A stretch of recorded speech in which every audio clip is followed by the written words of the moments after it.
Man. I sleep with 1 foot out of the sheets. You do? I do. Do you? I just use one sheet over me. Let's go.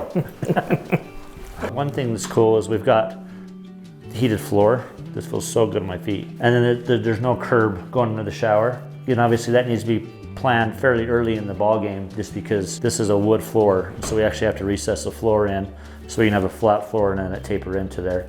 So this little area dropped down 4 inches-ish to create that sloped. But we did the trench drain or a trough drain, you know, recess with no curb going into it. Kind of a cool look. Yeah, and it's something that you actually have to plan on in the very beginning. But back to the Dietra heat, a lot of people have a hard time, you know, absorbing that cost of total radiant, but they still want that heat in the bathroom.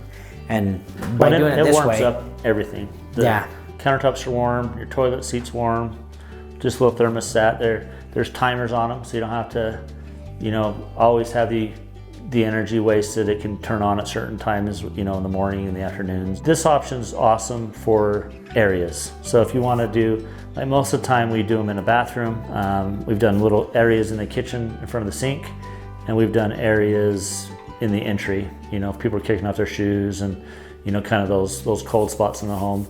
But most of the time they're done in bathrooms. And it's just that, especially that daily bathroom, you're waking up, you know, especially with a nice porcelain tile, it's naturally cold. This feels great. The difference is a lot of people say, I want radiant everywhere. They want that radiant. They get the bill of that radiant, or they actually see the cost of what that radiant is. That's not a lot to tube, so you can actually tube a whole house for fairly inexpensive and then invest in the boiler system later.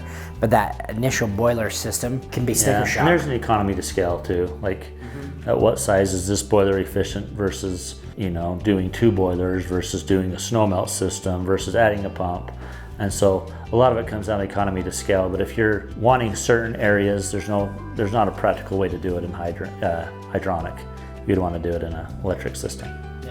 In a house particular like this one, where they're 3 levels up and they're like, you know what, we really don't, we had radiant at our last house, we really don't want radiant in this house, but we want radiant in the bathroom. And see, this is how I would want it. I don't like a hot pillow. You don't like your soda melting? And on a traditional home, everything, like radiant's a very comfortable heat, but it's like body heat. It's hard to cool down.